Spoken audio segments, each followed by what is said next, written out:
Welcome back. Just for a moment I stood there in silence, shocked for the foul evil deed I had done. I was Marty Robbins, and this is Chapter 5 of It's a Mistake. A week after its landing and shutting down, animation reappeared. Gem-like blue and red lights once again danced along the ship's perimeter. At the same time, a very strange vibration rippled through Washington's humid air. President Durbin looked up from her desk, the Resolute, inside the Oval Office and blinked. Julia Corrigan knocked, entered, and began saying, "Madam President, the alien ship," but before she could finish, President Durbin finished the sentence, "has come back to life." "How did you know that, madam?" The president sighed heavily at Corrigan's continued moniker usage. Durbin knew that Julia had grown up calling her mother madam and simply couldn't break the habit. Other than this annoyance, Corrigan was a damn good secretary, so President Durbin tried overlooking it. "I suddenly got this odd feeling, like when you're snorkeling and the waves are drifting past you." "Yes," Julia Corrigan had never snorkeled in her life. "I feel that too." President Durbin's eyebrows rose. "Really? Maybe it's something to do with how their power is sourced." "Come, Julia." President Durbin energetically rose from her chair, picked up her translation collar, and was halfway to the door while completing her thought. "Let's bring them some coffee." She then stopped inside the doorway and pivoted her upper body towards Julia. "Or whatever aliens drink these days." Then she turned and was gone before Julia could suggest tang. Defense Secretary Briggs also felt the rolling vibration and looked up at his desk clock. 9 sharp. He stared at it as if bankers might pop out and announce they were officially open now. His fog lifted with the sudden blaring of Pink Floyd singing, "Money, it's a hit. Don't give me that do-goody-good bullshit." The stanza indicated that his phone was ringing, but Lucien enjoyed the sentiment so much he always allowed 3 rings before answering. "Hello." Briggs never said it as a question. "Lucien, the aliens are alive. Looks like it's showtime," Dennis Hutchins reported. "I felt something was up. Thanks, Denny. I'll meet you on the lawn." "Don't forget the gift." Briggs laughed. "Not a chance," and flipped the phone's lid. Within 15 minutes, every congressperson, they had all returned from break to see the aliens, and White House employee assembled on the south lawn. Some stood on the portico, and others the Truman balcony. Cabinet members occupied the patio of a little-known sunroom Truman had installed above that balcony. Jim Broder stood on his president's right side. The wavy vibration calmed and then ceased, and a large square of light appeared on the ship's left underside like a wound. From out of that wound fell numerous aluminum objects of various sizes and shapes. Lucien Briggs squinted at one of them as it hit the ground. Facing him was an insignia that seemed to be the Soviet Union's old coat of arms. He looked toward Hutchins and raised an eyebrow. Hutchins indicated that he saw it too, by shrugging. Smooth black skin healed over that wound, and a voice replaced the light. It carried easily through still humid air. "We found these. Thought you might like them back. Our leader, Officer Jacun, will be coming back out. He will try again to make friendly contact with you. Be warned, humans, that if any harm becomes him, we will be forced to defend ourselves. We've observed your weapons, so be assured you don't want us to do that." A murmur went up from behind President Durbin, who merely nodded. "But should you try and get wildly lucky, know that our ship has a self-destruct order. Unless released, it will explode in a short time. If that happens, nothing on this half of your planet will survive." President Durbin held up a hand to silence the crowd's murmurs. If we are understood, please indicate by holding up a limb. President Durbin led everyone on the lawn in quickly raising an arm. Secretary Briggs had to cradle his heavy parcel in one hand against his lower ribs, but managed. He stood directly behind and to the side of President Durbin, though she hadn't noticed him. Good. Madam President, we once again give you Officer Jacun. The familiar door opened and the alien leader walked cautiously down the ramp. He stopped before President Durbin and once again stuck out his tongue. Suddenly realizing what this meant, the president also extended hers. She then put out a hand, for a brief moment feeling like Francois Truffaut. We greet each other by joining hands, Officer Jacun. Dawning comprehension also registered upon the alien's odd face. I see, he replied, sliding a hand into hers. President Durbin pumped their clasped hands, and both beings smiled. Lucien Briggs knew this meant more peace, and felt sickened. He saw trillions of dollars in stock options blow away from his portfolio's bottom line. He feared at any moment he might retch at the feet of his president. Only through iron will did he not. Suddenly he became aware of someone saying his name. He opened his eyes to see the alien, Jacun, standing in front of him with an outstretched hand. Lucien Briggs felt Jacun's alien skin for the first time and honestly hoped it was the last. It was slightly rougher than human skin, thinner and somewhat lumpy. The handshake ended and Briggs held out the package he'd been carrying. Briggs was only dimly aware of saying, This is a small token of our joy at finally meeting you. Officer Jacun turned it from side to side, inspecting it and trying to figure out what it was. He held it up to his ear flags and carefully shook it. Lucien calmly but firmly stopped him. It's a handmade clock from our very best crafters of such things, the Swiss. I thought time seemed appropriate. We've known you were up there and waited for quite a lot of it. We have? Asked Durbin in an odd, though pointed tone. She warily glanced at the package. Why hadn't Lucien mentioned a gift? Yes, madam. Briggs managed to look sheepish, but only felt greater contempt. It grated on him to appear diminished with an inferior person. I was trying to find a good time to tell you. I'm sure. Her tone indicated that she suspected otherwise. Well, I know now. Everyone laughed. Everyone except Officer Jacun, who wasn't sure what all this had been about, and Secretary Briggs. President Durbin showed Jacun how to unwrap the gift. She also wanted to see this timepiece. It was quite large and stored in a velvet-lined box of polished mahogany. Durbin helped Jacun remove the clock and admire the craftsmanship. She hoped Jim's sharp eyes were also inspecting the craftsmanship. President Durbin craned her neck to see him, and he gave a barely perceptible nod. She turned back to Officer Jacun, feeling a bit less anxious. This is, clumsy, Jacun said, indicating the clock. Let me put it inside our cruiser. I will be right back.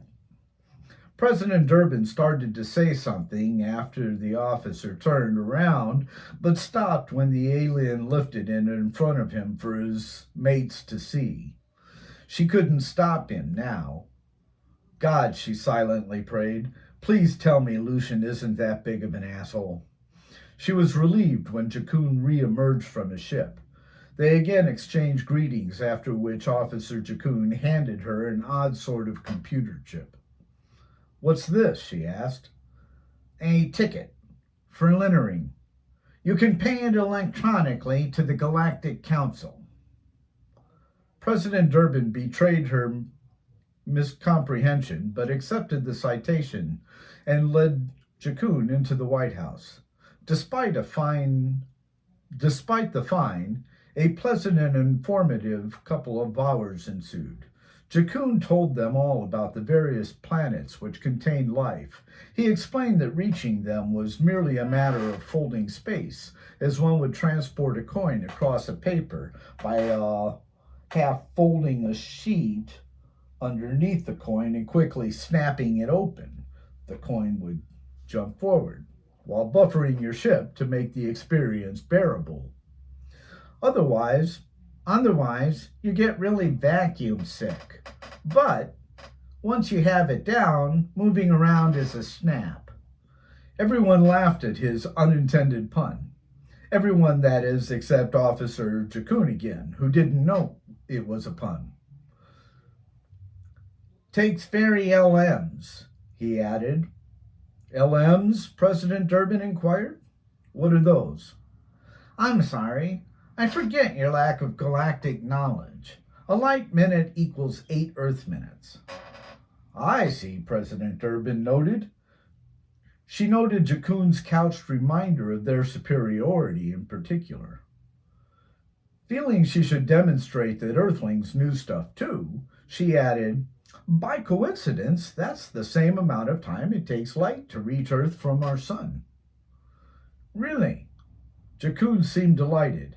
He had meant no such inference of superiority, only a fact, and therefore was unsure of this information's relevance. His delight was purely to mask confusion and be polite. Officer Jacun had no wish to piss these beings off again. Director Hutchins got a map of the solar system so Jacun could show them where his planet, Karos, was located. Jacun showed them locations of other life-sustaining planets as well, and popular travel routes between them. Briggs noted with amusement that one of the arterial space routes passed within an AU from Earth, but it was a much lesser used spur, like Route 66 is to I-40. And travelers passed by far enough away that few took notice of the little blue planet, much like Winslow, Arizona to I-40, and fewer still stopped to see what was there. Those few who did stop found nothing worth staying for, so were soon on their way.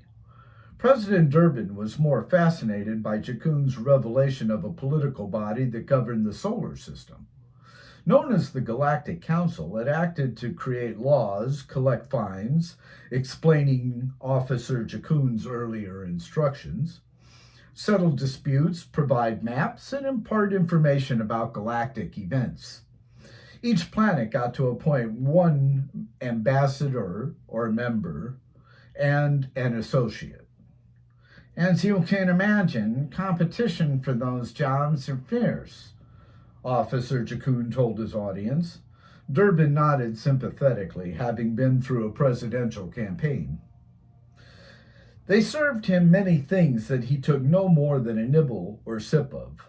Water was the most successful drink, and he liked it best from the tap. They discovered this only after trying several brands of Mountain Spring or purified H2O. They discovered this only after trying several brands of Mountain Spring or purified H2O. Deja vu. Jacun explained that minerals were good for his body and theirs, so curiously noted their absence from bottled hydrants.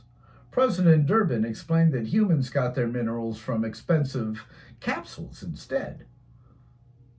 Officer Jacun asked why we didn't just get them from the water. President Durbin merely shrugged and looked around helplessly. Officer Jacun discovered a taste for potato chips, though. Considering his appearance, nobody wanted to tell Jacun what a potato was. After a couple hours, Jacun thought it best to get back on board his vehicle. He had many things to tell the others. Jacun was careful, however, not to ever say how many others were on board. The humans seemed friendlier, but you never knew. With promises for a tip of his craft, a little later, Jacun took his leave. At 9 o'clock the next morning, his door opened and Jacun stepped out. President Durbin once again escorted Jacun inside the White House to make preparations for his promised tour.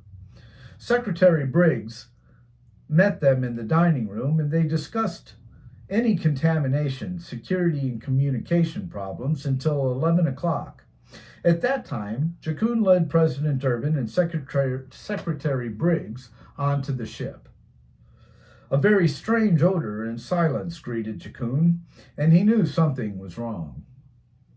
He planned to show them their galley first so he could offer them some Karosian food, but because of the smell, decided to take them straight to the control cab. Officer Gone and Officer Troll lay slumped on the control board, obviously dead. Officer Jacun had barely begun to cry when 3 NSA agents came in behind them, weapons drawn, and took Officer Jacun captive. On a shelf behind his shipmates ticked Briggs's clock. "What happened here?" President Durbin demanded of Briggs. It had to be his doing. "Ethylene gas, Madam President," Briggs sneered. "About 1 part in 2 million. The president's look of utter horror made him smile. With an open hand, Briggs indicated the dead aliens. "Quite deadly to plants, especially vegetables, but very healthy for stocks." Secretary Briggs hadn't noticed his own pun, but genuinely laughed for the first time in many years. President Durbin eyed him coldly, as if he were a poisonous spider on her baby's crib, and felt her skin crawl. "The clock. Yes, madam. When 9 o'clock chimed, it opened these tiny doors, releasing the gas, along with magnificently crafted figurines. That provided time for dissipation, so we could enter." Briggs chuckled merrily again at his president's glare. He was thoroughly enjoying having ruined her great moment. "How did you know Jacun would come out at 9? "Because that was when he came out yesterday. I took an educated guess that a space traveler's habits would be rigorously consistent." President Durbin thought a moment. "So you risked them self-destructing their ship? You might have killed millions of people. Did you think about that?" Secretary Briggs grinned as if prompting her. "Yes, but it was a fairly good guess that they'd release the mechanism after you entered their leader inside the White House. That showed peaceful intent after all." President Durbin was perplexed. "But that took a bit. Didn't you say the gas was expelled when the clock chimed the hour?" Briggs's grin turned into a very proud smile. "Even fine Swiss clocks can run slow, madam. Sometimes as much as 30 minutes. Over the next 20 years, teams of scientists dissected the Karosling ship. Jacun had been imprisoned at an old base in Cuba. President Durbin had tried to get Jacun released, but Briggs had secretly moved him then to a shuttered Walker Air Force Base near Roswell, New Mexico, and claimed Jacun had died while being questioned. She was told it was heart failure. Without proof otherwise, there was little more she could do except fire Briggs. Officer Jacun actually did die after 10 years of torture to extract information about his ship. It wasn't heart failure that killed him, though, so much as heartache. 2 presidents had come and gone, neither being re-elected to a second term, following Durbin. The first president was removed by a massive heart attack while screwing his FEMA secretary. His vice president, having been placed after finishing out his dead boss's term, was defeated for raising taxes, which were never repealed, to fund defense research. Benjamin Stoddard now occupied the office. He was a fairly average height, but lean, toned and tan. Dark blonde hair hung to mid-ear. Stoddard was vain but pragmatic. Economically, he believed in profit without the expense of lives, so built the new space fleet for defense purposes only. Since taking the Karos ship, there had been a constant fear of retaliation. CIA felt the crew members had died too quickly to send an SOS, but it was possible they were wrong, or such a signal was automated by a timed alarm. What if others from their world had already set out to avenge their murdered citizens? It couldn't be known since few knew about folding space, which would have swiftly delivered such an attack, and media was dissuaded from bringing it up in order to preserve the ratings-rich Earth's defense story, complete with flashy graphics and sounds. Therefore, scientists raced to discover every secret the ship had to offer. Stoddard's campaign had been completely based on this issue. His mandate was to complete Earth's defense in case of interplanetary war. Stoddard knew it was all bullshit, probably, but couldn't get elected by telling an unconvincing public that. Besides, the project had the upside of creating jobs. He looked up from the latest scientific reports of discoveries, theories, applications, and projections, which amounted to requests for more money, waiting for presidential approval, and reflected on those who had put them in this mess. Hutchins was jailed for 15 years and upon release killed by a drunken sailor driving to his girlfriend's house. The sailor hadn't had sex with a partner for over a year, so was in a hurry and not thinking about his driving. He was doing close to 60 in a sexy little sports car called a shark bite when he lost control while making a right turn. The drunken sailor sped toward a convenience store where the once NSA director Hutchins was paying for his girlfriend's Kotex pads. Denny hated such excursions, but her period came early, so it was an emergency. Sharkbite broke through the doors behind Hutchins while painstakingly waiting for the Middle Eastern clerk to figure out his change. Denny was crushed by the wing napkins, freed from their package during the crush. They did an admirable job of soaking up his blood. Briggs, lucky bastard that he was, spent only 5 years in a minimum security prison. This was because of his lawyer's brilliant defense. He claimed that Earth was in a constant state of peril of being visited by a lot of alien ships. Briggs, being of only 2 people who knew of this peril, acted on the precarious defense of our nation by seizing information that could secure our survival. This was, in fact, the job of a defense secretary. The aliens' lives were ruled collateral damage in securing the United States homeland, and Briggs was acquitted. His prison sentence was for taking a gift worth more than allowed by law. The gift had been a very expensive Swiss clock. While doing time, Briggs watched his stock value soar. He amassed another mountain of money, and after getting out, bought a small Southern California beach home. His pad had once belonged to a U.S. president who called this place the Western White House. Stoddard knew that many of the projects his signature would now approve further increased Briggs's wealth, but some things couldn't be helped. Not only did Rhonda Durbin lose the next election, her party lost the next one after that.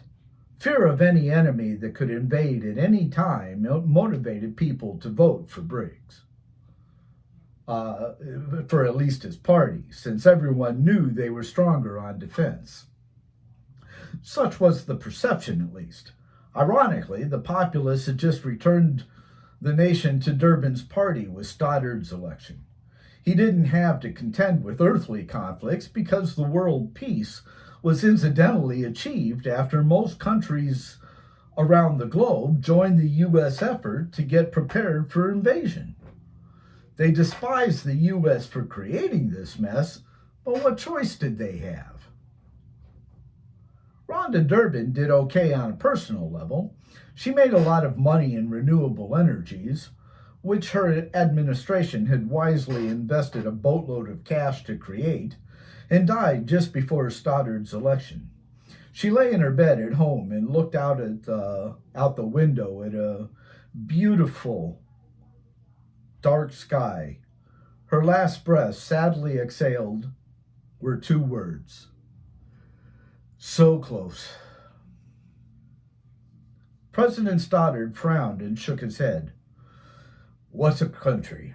He said to himself while looking back down at the reports. Who would believe that all these amazing advances stem from a loathsome crime? He scratched a signature granting approval for most of the proposals.